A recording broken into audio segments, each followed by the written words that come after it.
प्यारी सात संगत जी, प्यार से बोलिए। धन्यकार जी। सात संगत जी, मन में भाव आ रहे थे कि पूरे संसार में विचार परिवर्तन ही सब कुछ है। हम देखें, सारा खेल विचारों का है। मन में विचार आ रहे हैं, कभी क्रोध आ रहा है, कभी लोभ आ रहा है, कभी मोह आ रहा है, कभी सात संगत जी किसी के बारे में मन मुटाव आ रहा है। सारा खेल विचारों का है। अगर हमारे विचार शुद्ध है तो सात संगत जी फिर उनका फल भी शुद्ध ही मिलता है। निरंकारी मिशन धर्म नहीं, विचार बदलता है। सारा खेल ही विचारों का है। कभी हम देखें सात संगत जी कि हम कभी कहते हैं हमारा मन बहुत उदास हो रहा है, कभी कहते हैं हमारा मन बहुत खुश हो रहा है, लेकिन कारण नहीं पता होता। सारी खेल ही विचारधारा की है। विचार एक औषधि है। विचार आ गया, मन में विचार आ गया, मैं तो ठीक हूँ, मुझे कुछ नहीं हुआ, बल आ जाएगा, ताकत आ जाएगी। मन में उदासी है तो हम कहेंगे कि पता नहीं कितने ही बीमार हैं हम। कारण होता है उदासी का। जितना भी परिवर्तन है ये विचारधारा का है। हम कहते हैं इतनी हम माया से माथा टेक दें, फिर दूसरे ही पल कहते हैं नहीं चलो इतना कर देते हैं। फिर विचार, जो मन में विचार चलते रहते हैं, उतार चढ़ाव आते रहते हैं, जिस तरह से जिंदगी में आते हैं उस तरह से मन में भी उतार चढ़ाव आते हैं। विचार कभी कुछ आ रहा है, पल में कुछ आ रहा है। विचार को एक औषधि भी कहा गया सात संगत जी। किसी को हम थोड़ा सा हौसला दे देते हैं तो उनकी आशा की किरण जाग जाती है। यही विचार हम उनको दिल छोटा करने वाले बोले तो सात संगत जी निराशा में हो जाते हैं। जो भी खेल है विचार की है।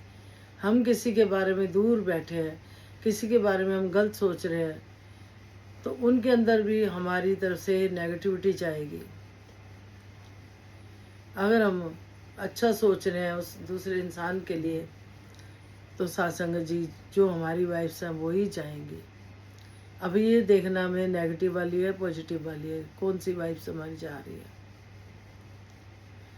जिस तरह से आज दीक्षा माता जी आत्म मंथन करने को कह रहे हैं, हम भी अपने मन में देखें कि कहीं किसी से कोई गिला शिकवा तो नहीं।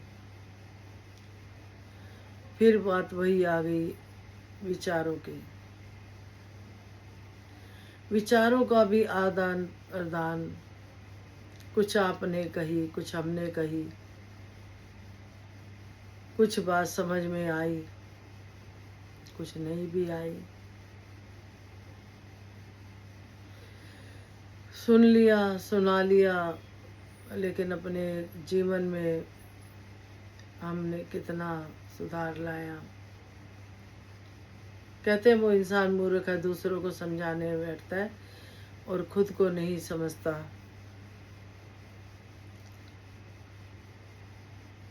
खुद को भी समझाने के लिए सतगुरु ने आत्म मंथन दिया है। ये आत्म मंथन हम बैठा करें सतगुरु के पास। आत्म मंथन अंदर होगा, कोई परेशानी है, कुछ भी है, जब हम बैठ जाते हैं और सिमरन करते हैं।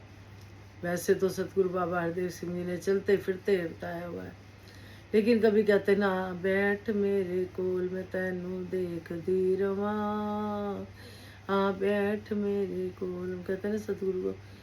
हम जैसे किसी के पास जाते हैं, 2 मिनट में हालचाल पूछा और हम आ जाते हैं, कोई बात नहीं हो पाती। हम 2 मिनट किसी का हालचाल पूछते हैं, बहुत अच्छा बताते हैं। जब थोड़ी देर और बैठते हैं तो धीरे धीरे सारी बात सामने आती है कि क्या परेशानी है, क्या नहीं है। सतगुरु का दरबार बड़ा प्यारा है। ते सतगुरु आप भी न्यारा है। विचारों में अपने मन में चल रहा है, किसी के प्रति गुस्सा आ रहा है बड़ा, तो उधर भी वही वाइब्स जाएंगे। विचार ही इंसान को रोगी बनाते हैं, विचार ही निरोगी बनाते हैं। सारा खेल ही विचारों का है। दातार कृपा करे। हर चीज बदलने वाली है, परिवर्तनशील है, एक निरंकार ही है जो कि हिलता नहीं डुलता नहीं।